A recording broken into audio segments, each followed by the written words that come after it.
And I am Jean Walsh with the Papa John Center for Entrepreneurship at Iowa State University. I help prepare some of the programming such as today, and we like bringing these to the students and to the community as resources for your entrepreneurial journey. We help entrepreneurs at all levels, from a side hustle or just an idea all the way to carrying out their businesses. So make sure you stay tuned in for the side hustle series. We have a couple more dates coming up still.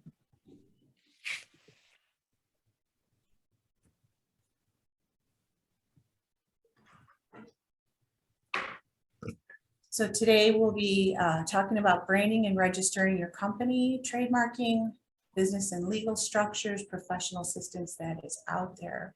We have 2 more sessions coming up on the next 2 Wednesdays, covering pricing, sales, and where to sell. And then on the 27th, panel of entrepreneurs, what I wish I had known before I'd started my business. So if you haven't registered, make sure you register for those. And up in the corner here on our website, you can actually go to the YouTube link and watch previous sessions from this year and previous years. Last year we had it on taking side hustles from a side hustle to lucrative business. So today we have Jay Wickman. He's the Regional Director of America's SBDC, Small Business Development Center at Iowa, at Northeast Iowa Community College. So Jay, thanks for joining us today. And if you want to give us a little background on your entrepreneurial background and what you do to help entrepreneurs with the Small Business Development Center. Sure, happy to. Thanks for the invite. I appreciate the opportunity. So yes, I am Jay Wickham, and I'm here in Dubuque, so with Northeast Iowa Community College, and we cover really an 8-county area from, if you generally know where Dubuque is, right at the Iowa, Illinois, Wisconsin border, where the Mississippi River meets, all the way up to Minnesota. And so kind of a large swath, which is pretty typical of a lot of community colleges. And specifically here at Northeast Iowa Community College, I'm with a federal program that actually Iowa State administers at the state level with the SBDC, or Small Business Development Centers. And we're part of a nationwide program that's probably most familiar to people associated to the SBA, particularly if you are in business. So the Small Business Administration, the SBA, during the pandemic, got a lot more headlines than they normally had because they administered those PPP loans and these idle emergency loans, and were really active in trying to get business relief and or cash flow to various businesses. And we're dealing in the well, I think almost nearly $1 trillion. I think it was about 900-some billion dollars that the SBA and in conjunction the SBDCs help administer during the pandemics. But during normal times, we advise and counsel. So my role is kind of similar to what Jean had mentioned, that the startup centers do at the region schools and various, is to advise and counsel entrepreneurs, people with an idea, existing businesses, and see what we can do to add value and help launch their success and get them to a better place. We're known as maybe business generalists. So we know a lot of things about business over our experience, and then just counseling, you pick up a lot of different insights with the various businesses you've worked with. I've been doing this for 8 years now. So I'm a Dubuque native. So myself and my wife, Renee, we've got 3 kids. Daughter Avery, I'll pick out, was an Iowa State graduate just 2 years ago in animal science. So graduated with honors. So very proud papa, and went to Jack Trice Stadium during the COVID days, and it was cold, but we were able to have graduation and actually see her success along with her classmates. So prior to that, I hated Iowa State. Just kidding. You and I graduate by heart, and a Hawkeye fan to some degree, but now I have a fondness for Iowa State and its students, so I'm happy to be here, and they send me money for the program, so I better be nice. Prior to this role at the SBDC, I was co-founder of Cartograph Systems. It was a software company. And basically, we started in 1994, which probably seems like a lifetime ago. When we wrote our business plan, Four of us had worked together at another company, another software company. And so think of those big desktop computers and those big desktop monitors. We developed software for those, specifically in the GIS and local government space. And in our business plan, not a single word was issued about the internet or the World Wide Web at that time. So we've come a long way in the last 30 some years now. But I gained a lot of insight. I left there in 2010, so I had a nice successful exit with the company, and gave me the opportunity to figure out what I wanted to do in kind of the next venture. And my parents are both educators, so this was a good transition for me to give back to those that are trying to learn and start a business similar to what I did when I was a little bit younger. So as Jean had mentioned, we want to keep this free flowing. So if you have any questions or comments, I highly encourage you to put them in the chat, or just unmute and say, hey, I have a question, and we'll try to address it and make this as interactive as we can. My other opportunity is I am a Dubuque County supervisor. So I was on the ballot in 2016 and 2018, and was able to serve in that capacity in a part-time role. So that's another interesting part. At Cartograph, mainly who we sold to is local government. So I had a real good insight into local governments and how they work. Right. But enough about me. Let's see what you guys want to learn and what we can share. Great, thank you. I'm glad you've come around to liking Iowa State, and congratulations to your daughter on her graduation. I did follow the basketball. I loved Johnny Orr during those days, and even when Greg McDermott was here, he's a local kid. So so yes, Iowa State. Great. Let's go. Okay. Just a quick announcement. We'll have a lot of text on these slides, and don't feel that you need to be taking all this down. We will send the slides to you afterwards with a one-page recap and the link to watch it again if you'd like. So just a little bit for some easier viewing.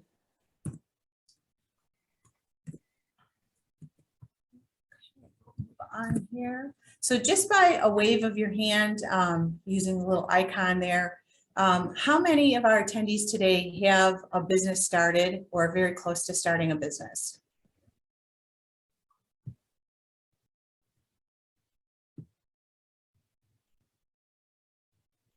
Great. All right. Couple thumbs up, couple hand waves. Awesome. Yeah. Started. Good. Great. So Jay, if these students were to come into your office, what kind of insight would you give them about, starting with the business and giving it a name or branding it? Yeah, one of the first things I try to do when I work with small businesses and students and just people have an idea is try to maybe demystify and just calm your expectations about starting a business and making it legit.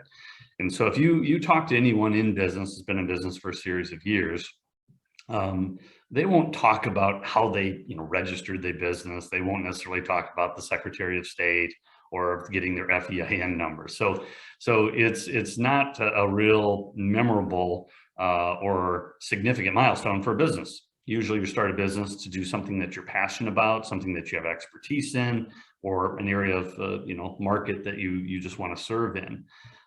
That all said, it is required. And so kind of the mantra that I mentioned to a lot of my clients is that basically when you're starting to become legit, you want to declare yourself a business, take care of your taxes, and then generally always have insurance. The rest of it is kind of the business process. And it's not necessarily, highly regulated. It's certainly you want to do your best, but starting off, there are some steps that you need to do just to get legitimate. And so it's good to be able to get through those and to make sure that you have registered your business as officially as you can in the state of Iowa, because the law requires it. And then for banking and tax purposes, it becomes a very hard necessity. So the first thing to understand is there's a lot of details, a lot of opportunities, and a lot of options. But for most small lifestyle businesses, it can be pretty simplistic. And in short, it is easier to start, in my opinion, a business in the state of Iowa than to get a library card in the state of Iowa at your local library. So you don't actually have to show an ID. You don't have to, show up in person. You can, quote, use the internet or mail it in. in registrations. Now, once you get to the banking side and you get to actually doing commerce, most people want to know that you're a real person, and at one point we'll probably ask for some type of identification. But starting a business in Iowa is pretty straightforward. The first thing though is, they like, what should I name it? People come up with, or what should my product name be, and what should my name? And so people spend a lot of time and energy on that, and that's good. And so maybe what I'll do is this: if you can in the chat, and we got a couple things already in the chat here. If you can in the chat, put down one idea or your thoughts of maybe a memorable or dynamic name for a business or a product. Just see what we get from the chats. And so most all of these that you'll repeat are probably registered trademarks and or brands that are recognized. Okay. Methodology works well for branding. All right. Any other names?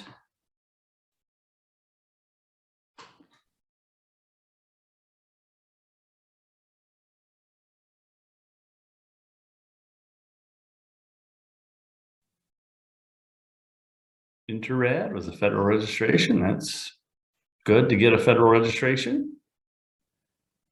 All right, we're not getting any, but that's fine. Hopefully everybody's out there. So what I'd like to mention is that, when you pick a name and you're trying to make it original, the name game is really hard, and it's even harder now than it was 20 years ago or 30 years ago before the internet. But your name can be as authentic as Ben & Jerry's Ice Cream. So I think, Jean, are you familiar with that brand? Do you like Ben & Jerry's Ice Cream? That brand, yes. Okay. And so that's the two founders of the ice cream company. Very authentic, very real.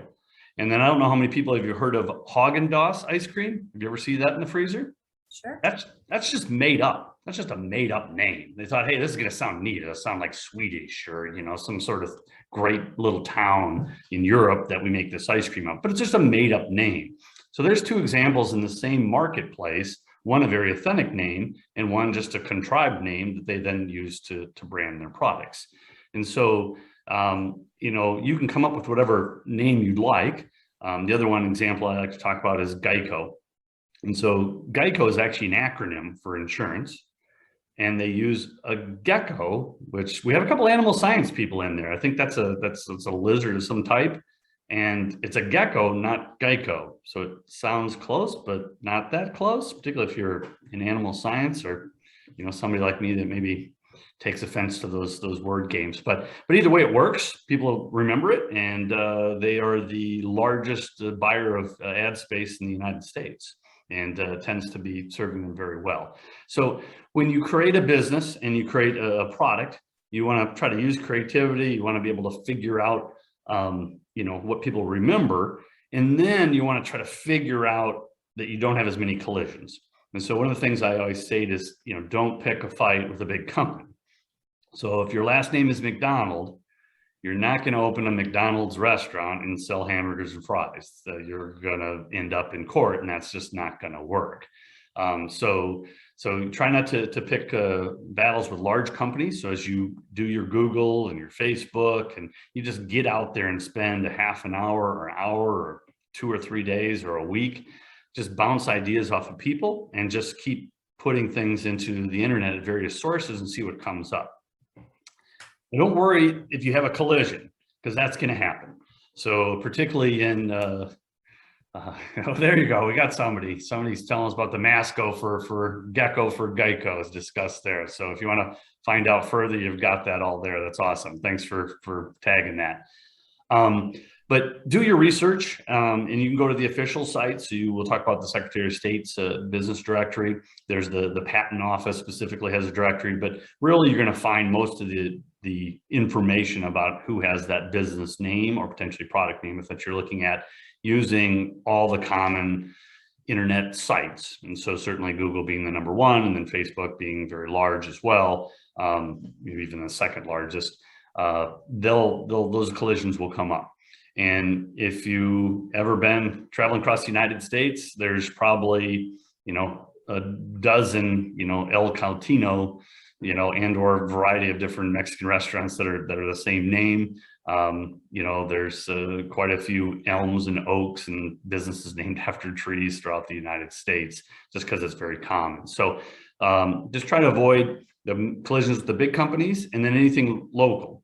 So if you're trying to start a small veterinarian clinic, and there's another clinic that is, Live Oak, let's call it Live Oak Veterinarian Services. If there's another Live Oak Veterinarian Services in the state of Iowa, I'd probably pick another one.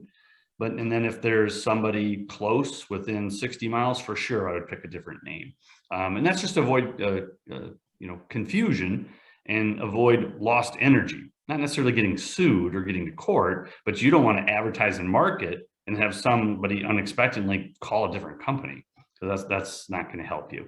So you want to walk around with that brand or that idea, and then just search on it, and just eventually come back to, the hard procedures is that, is it available, so to speak.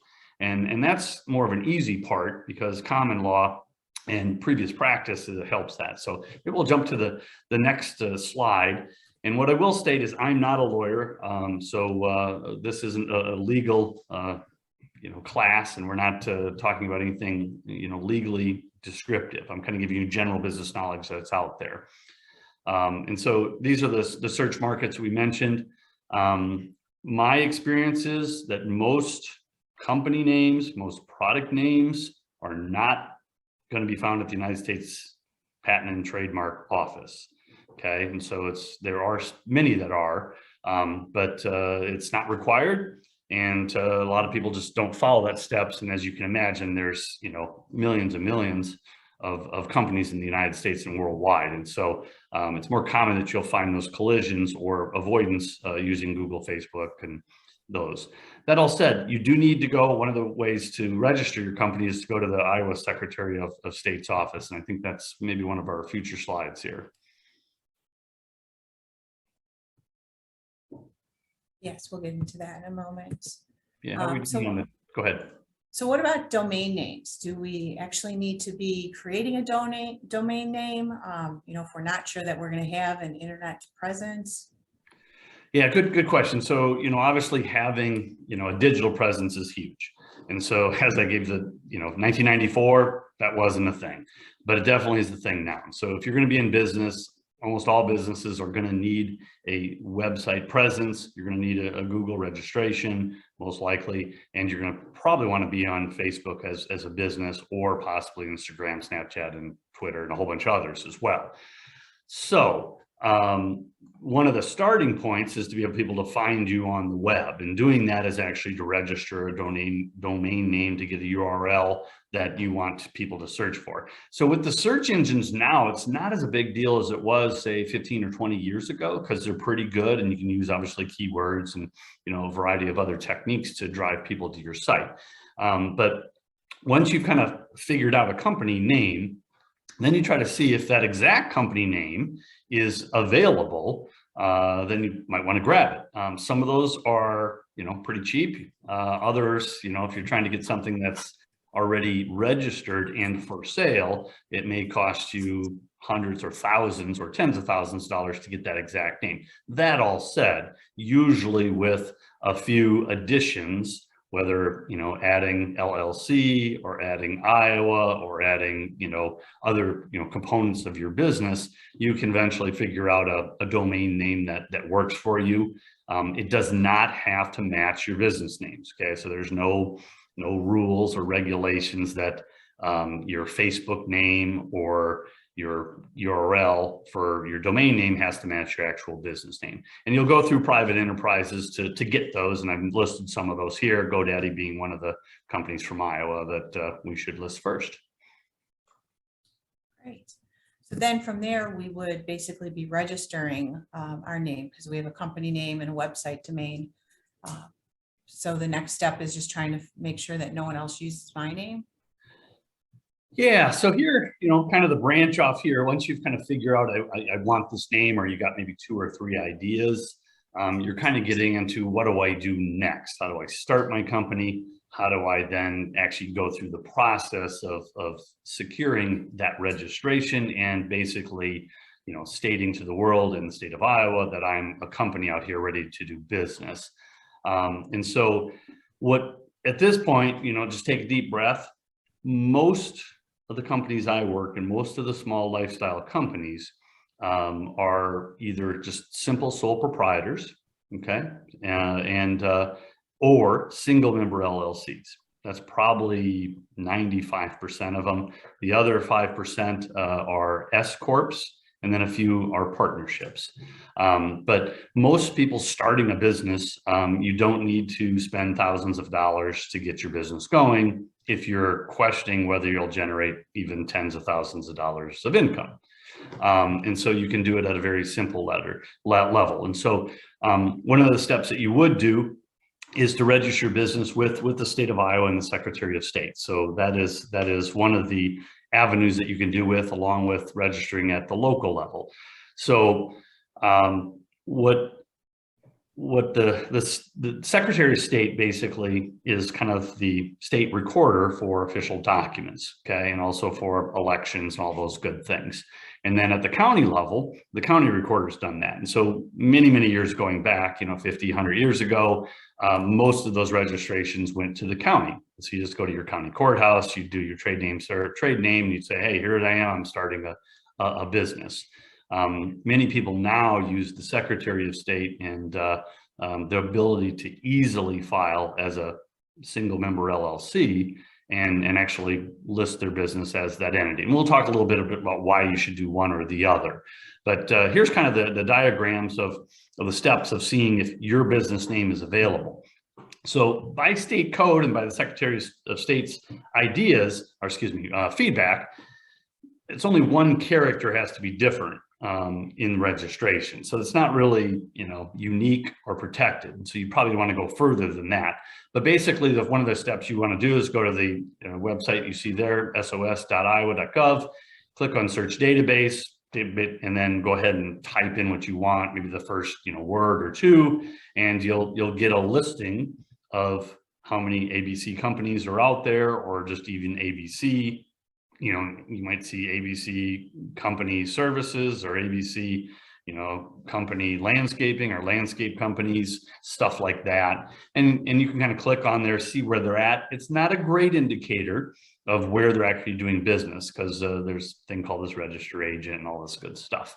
But you will see the information about the company and the address, at least of the registered agent. So this is why I say it's easier to get a library card, it's easier to register a business than get a library card. You can actually create a business and have a registered agent, like somebody from the internet, like Legalzoom, or certainly a local representative, and you don't have to even disclose your name on these documents. Many of my clients actually are their own registered agent, so they are disclosed.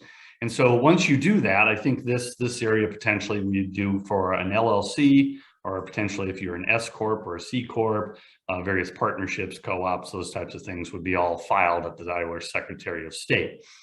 And then the idea of doing business as, or a fictitious name, we'll talk a little bit about there. And you see in the upper right-hand corner that Happy Days is the actual fictitious name. And so that is a process that you can do that many restaurants and many property developers do, where a business might own the building, and then potentially the business within it, if it's a restaurant or bar or retail, might have a different name that's more appealing. And the company that owns the real estate might own multiple properties, so they don't necessarily want to brand it to one individual property. And that's an example of fictitious name. It's a simple filing. I think it's $10 to file that fictitious name that's attached to this business entity name, and the certificate of origin is what the LLC document stated. But don't worry about that. You can kind of, get with an advisor with the SBDC, call the Secretary of State. They're very helpful. They actually will answer the phone and talk to you about some of the processes. And then when in doubt, certainly the three methods you have to kind of register your business in Iowa is do it yourself, and you can do it with advising people like me. The second way would be to hire a local consultant. I highly recommend that, whether it's a lawyer in your area. You'll have to spend a few hundred, if not $500 to get that done. And then third area is to go through the internet. You may have all seen ads like Legalzoom that offer those types of services. So I'm not necessarily recommending that path, but certainly is available out there for you to do. And some of my clients successfully have used all three of those individual methods. Now, is there a cost for registering with the state? You'd mentioned the doing business as fictitious name, that there was maybe a $10 charge, but Yeah, just for registering the actual business name, is there a cost? Yeah, good question. So in my meetings with people, I go over those. So if you're going to do it yourself, just use the registration fees and kind of, walk through it and learn some of the forms. To register a LLC in the state of Iowa is a $50 filing fee. And then you have other methods to register your company that I don't know all the fees off the exact of hand, but they're pretty modest. And so you certainly can have a multi-member LLC and then also file an operating agreement with that.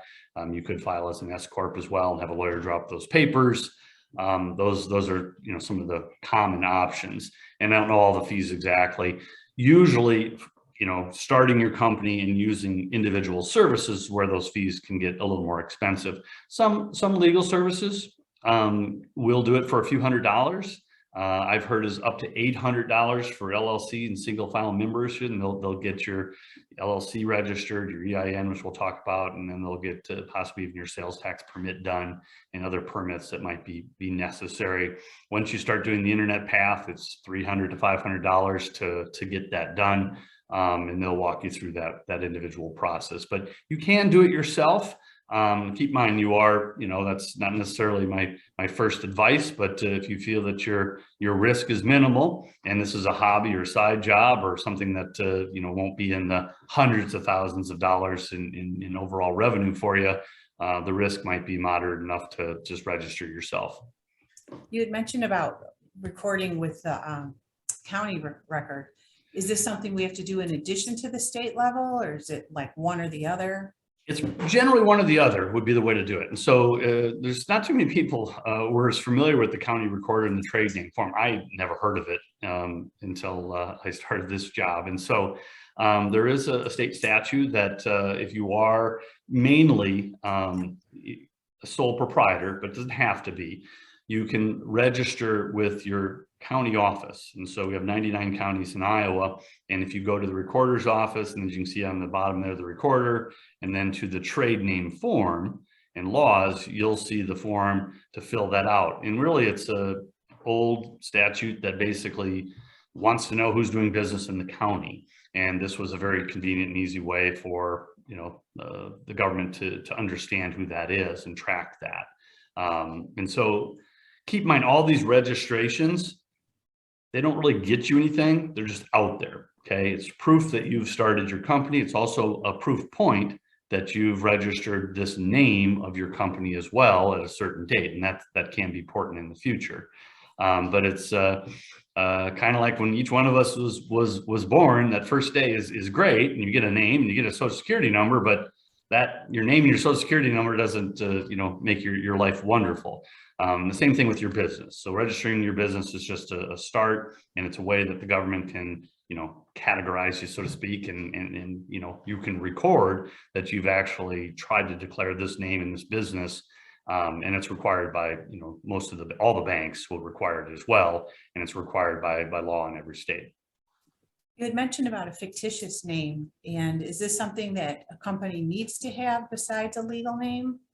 No. So the whole DBA, doing business as, and fictitious names is kind of a little weird, but particularly doing business as, it's an acronym, and it's common out there. You normally will register with the county or the Secretary of State or various entities for permitting other things with your real business name. But then, as we know about brands and developing a brand and developing recognition, you might not want to, use your entire name with the LLC on it each and every time. So that way you can actually create a fictitious name. We gave the example of the restaurant, a short name that's, more attractive to your actual clients versus your long name that legally includes the abbreviations or the spelling of limited liability company. That's kind of, not real catchy. Let's go to the Fuse restaurant, or, let's go to the hospitality, LLC limited corporation. Yeah. So the fictitious name and the doing business as, a lot of times people confuse the trade names for the doing business as. And so that can be, so you can be a sole proprietor or use your own name potentially as a business name and your own social security number kind of to tie that. And then you could go to the trade name form in your county and list your individual trade name for your business name. But all the other kind of ideas and rules apply related to the availability and use to that. And I think we'll talk about that in a little bit later about, okay, how do you get in trouble, or how do you prove or figure out that I've had this name first? So do we also have to register at the national level? So generally speaking, to start your company, there's no company registration at the national level, with the exception of your FEIN number. Okay. And so that's, that's your federal employment identification number, which is going to be used for tax purposes. But you're not required to register with, the top one area here, the U.S. Patent and Trademark Office. That's not required. And most small businesses, lifestyle businesses, probably don't do that. Most larger companies or companies typically that will generate tens of millions of dollars in revenue and do commerce throughout the United States, it's wise, and they probably do register their brands and their trademarks for their products on that site. It's just a good practice to fend off other people that might use those names, or to establish a precedence of when you've registered those. And ultimately getting, registered trademark then would give you more street cred and more defense if you had to represent that in court. But on the whole, the federal government is really interested in your taxes, with the exception of unique services. So if you're dealing with alcohol and tobacco, firearms, those types of things, air transportation, a variety of federal types of things, then you do have to register with the federal government. But for normal businesses, it's usually a state-specific function. Is there a difference between trademarking and copywriting? Yeah. So the trademarking is kind of the reference for businesses for their unique identification of a logo or an actual name, and copywriting is really from my understanding, more for journalism and the print word, to protect those products, not intellectual property, but more written property, that you would actually copyright those. So if you wrote a manuscript, or if you had any other types of literature work, you'd want to copyright that. But I'm not an expert in copyright or trademark to be that matter. But on the whole, since we did mention U.S. Patent and Trademark, they've got a website out there that you can have a book. I went and read the book. I had a little book. I couldn't see that. Protecting your trademark. The ultimate goal would be, if you feel it's worthwhile, is that you list what your individual product names are, and you get a registered trademark after a series of 3 to 6 months, and correspondence and proof that you've been using this in the marketplace. Then you would be registered there. Now it doesn't win you anything. Okay, so as the bottom bullet says, there's no trademark police. There's no business police. Now there's tax police called the IRS, and so you always want your taxes to be as good as you can, but those are settled in the court. So it's very common in Dubuque. I have a client, and they were running B1 Yoga. There's two B1 yogas, and there are two B1 studios in Dubuque. One with B and then number 1, and then BONE spelled out. And they started within a couple of years of each other, and they're both like, "Hey, what the heck? I had that name, or it's different." And unless you actually file a court filing to get them to cease and desist that, and you win that court battle, people will just use whatever names they want. unfortunately. And so nobody else is going to step in and say, you know, your mayor's not going to knock on one of their doors and say, you can't be B1 because there's ever B1. And so going through the trademarking, going through the registration that we talked about, you know, having everything be consistent gives you, you know, common law rights for that. In addition to registering a trademark would be another level that you could, you know, basically go to court and say you need to cease and desist and stop this.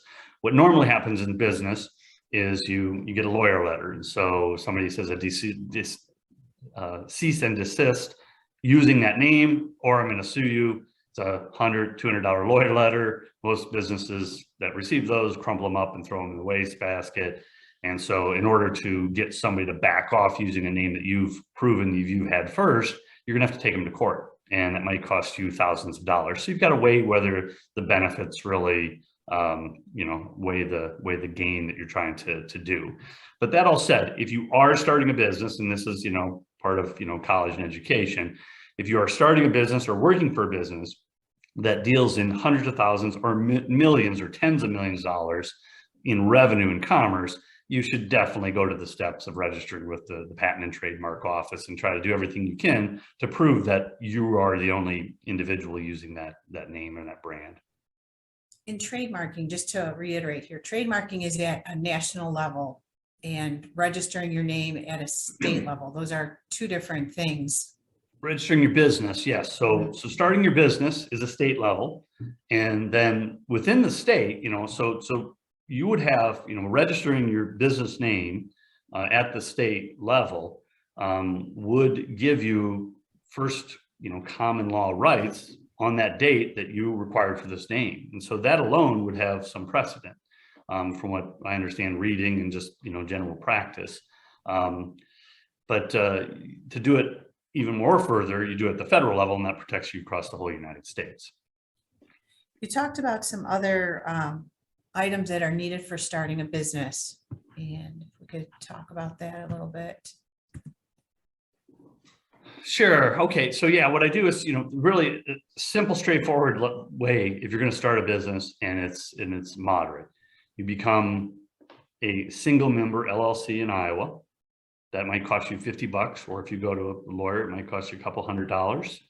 You register and get a FEIN number. That's free. You can do that over the internet. It takes about 10 minutes. You have to put your social security number in and answer a few questions.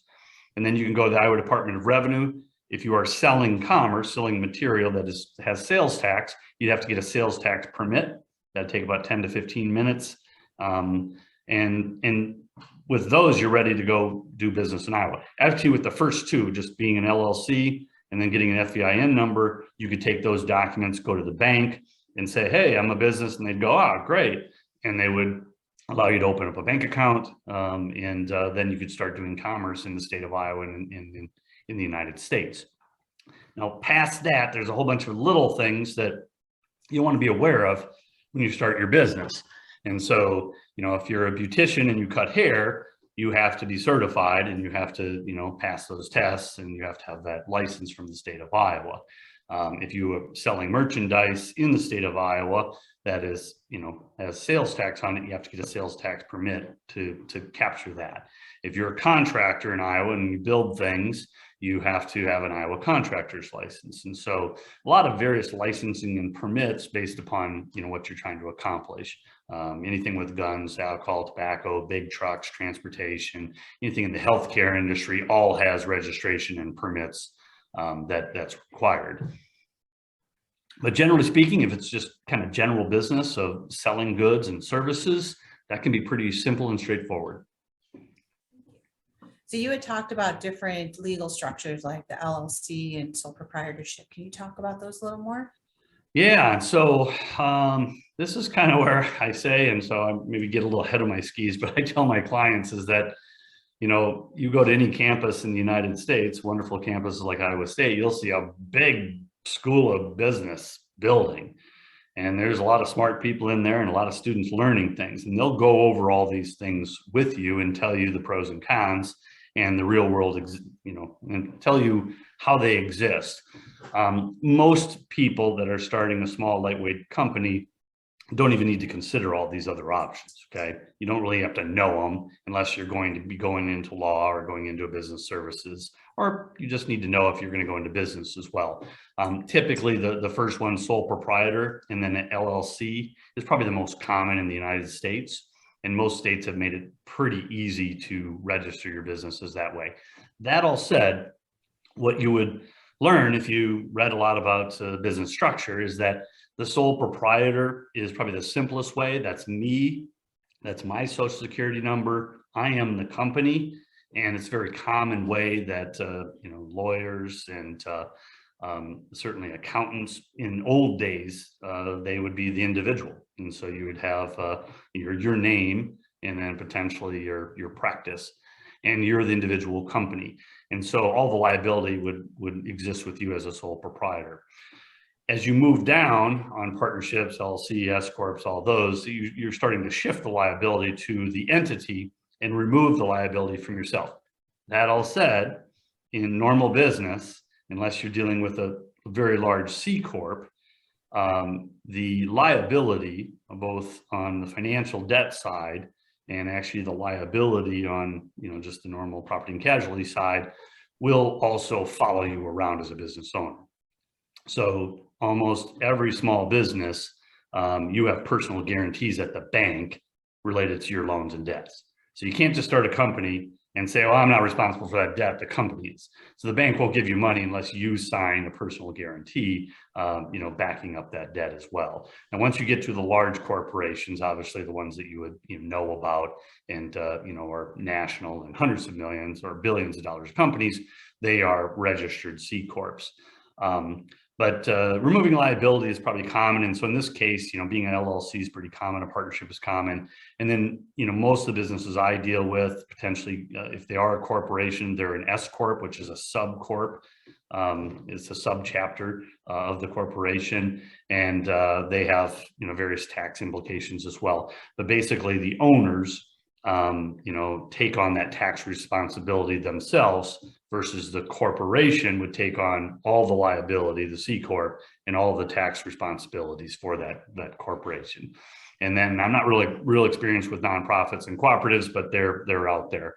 In short, if you're risk adverse, if you like to know things are done right, go to a local lawyer, and for a few $100s, maybe a few thousand, you'll definitely get your company started off on the right foot. But most businesses don't even require that level of sophistication. And I know we talked about these legal structures kind of towards the end of the presentation here, but is this really the first step when you're starting your business, and before you would register it, you need to identify what type of structure you're setting it up as? Yeah, good question on the first step. I would think no. So it is for many people, but for me, if somebody says, well, what do I need to do first, Jay? My first advice would be try to visualize yourself in this company. Try to visualize and dream and or learn, free your mind from the details of legal structure and trademarking and sales tax, and think about what market you want to be in. Think about the products that you'd want to create or offer. Think about the feeling that your customers would have when they engage with you on a products or a service level. Think about your lifestyle. Could I really be in that veterinarian office each and every day? Because I'm going to be one of the owners. So I've got to be there a lot, and I've got to be the one responsible for the care of the animals, the employees, paying all the bills. Would I want to do that? Would I want my life to be part of that? And if the answer is yes, then yeah, move forward with it. And so if you can visualize that, I think that's the first step. And usually you do that by learning more about it, studying other businesses, talking to your friends, your families. And so that's the first thing to get comfortable with. And then past that, yeah, eventually you're going to have to have a name for your business. You're going to have, potentially product brands that you develop, and you'll have to register. And those are an important early step. But kind of going back to my earlier comments, if you ask any business owner, no business owner gets on a TED Talk or, the Today Show and goes, "Oh my God, I'm so happy I did that Single Member LLC in Iowa in 1994. That made all the difference in the world. Really got us on the right step." So nobody says that, but it is required. It's kind of like registering for your classes. It's required, but it's not going to gain you any education, and it's not going to necessarily get you a degree. I know you'd mentioned a couple times about consulting legal and others resources that are out there. Does the SBDC offer legal resources? Kind of. So, most of the counselors like myself, there's 15 regional directors and then another, probably 30 different counselors that work within our network. So you got a large group of people that have a lot of good business skills. We do have a few lawyers that, have practiced and they have a little more depth of experience that you could go to. But through the SBDC and our services, we don't offer legal services, just general business advice and guidance. On a lower scale, so if you are economically influenced as far as basically on the lower end of the poverty scale, you can go to legal aid, and they do provide free legal services. If you're not, you just need to Google lawyers in your town or your area, and you will find a few pop up. And feel free to contact them, and they might move you to a different person that actually does the originations of individual companies. And then, it's not necessarily a legal process. So Legalzoom advertises all the time on TV. And I know a few of my clients have used them as well. I tend to like to stay local, and because you know what you're getting with. And, but you don't, like the FEIN numbers and the sales tax permit numbers, and, those have no fees to them. Now there are websites out there that will charge you 50 or 75 bucks to file for those. But if you go to the right website, you can just do it yourself. And so almost should be illegal, but they do exist. So if you are worried about that, then just go get a local lawyer, and they can, charge you for their actual services. And that's really the creation of your company, not the registration of your FEIN and sales tax and contractors information.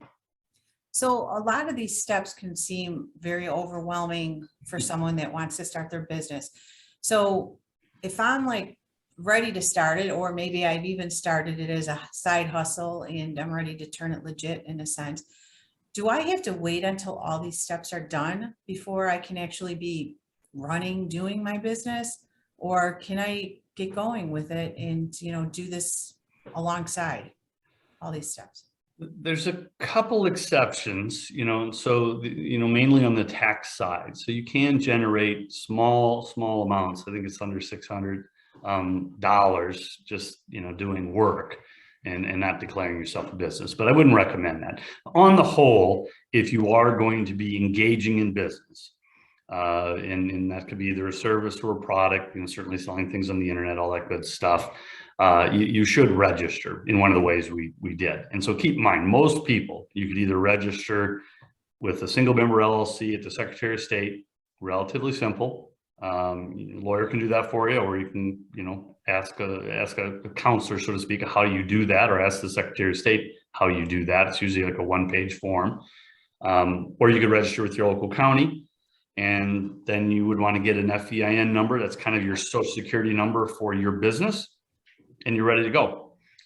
But it's wise to use standard business practices. You might have a side hustle, and that name's unique and catchy, but nobody wants to be hustled by you.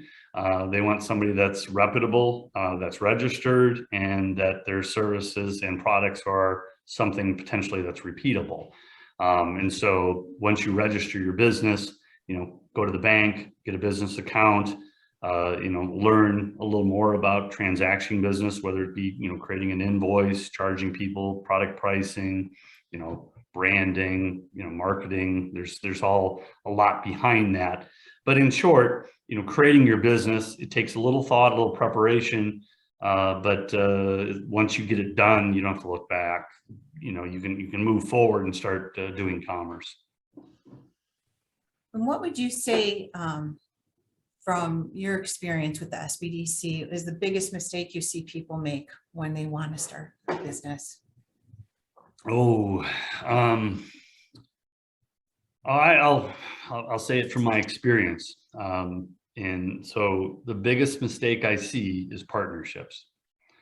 So if I had, I've dealt with over 1,000 clients, the ones that have tiers and tiers of financial loss and stress, many of those are from partnerships that just didn't go well and or maybe weren't set up well. The rest of the mistakes are pretty forgivable. So if you screw up your LLC, okay, there's no LLC, please. You just do it again. It's going to cost you $50. Okay. If you create a product marketing piece or a website that's ugly, it's ugly. You just do it again. You learn from it. In some of the people that are online, if you're in animal care or human care or a counselor, those are things you want to be very gentle and delicate with, and you want to make sure that you know what you're doing and are, officially educated and licensed. But generally doing other commerce, my motto is you can fail fast. You're okay with it. Just don't fail big. Thank you. Are there any other questions out there? We're getting towards the end here, and if you have anything you'd like Jay to address, you feel free to unmute yourself or put it in the chat.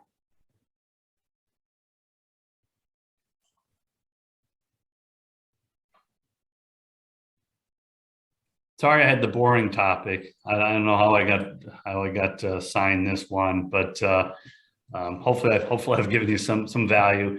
In the end, you can register your business pretty simple.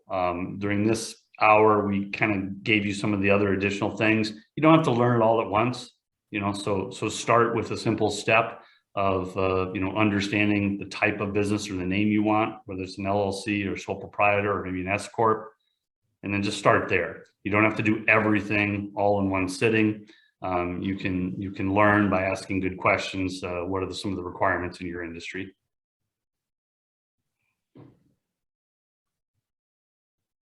Someone put in here, sometimes I see entrepreneurs spend a lot of time on names. I know too much. What are your thoughts as to value of the unique names? So like I said, the name game's tough. So, don't pick battles with big companies and don't be, similar to somebody locally. So, I would not advise 2B1s in the city to be, okay. Other than that, it's okay to get out there, but walk around with it. Do your quick searches, do your Facebook, do your Googles, ask some friends, and go to a few other, go to Etsy and other sites and see if you have any collisions. It's hard to create something totally brand new. That's why you see the two words being put together very often, like Blue Earth and, Green Tree and all these, two different words they just put together.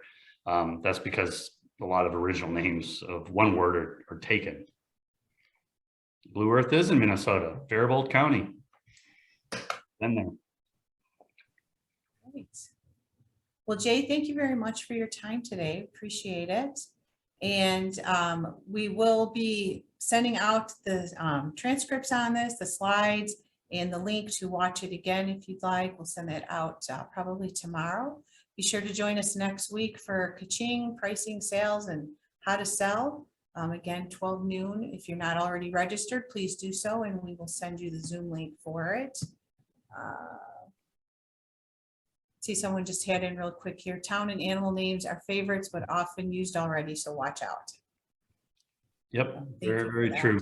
So all your students out there, good luck on your final weeks here, at least of the semester. And if anyone's graduating out there or have an accomplishment, well done, well deserved, and wish you all the best of luck. And if there's anything I can do to help you in the future, don't hesitate to contact me.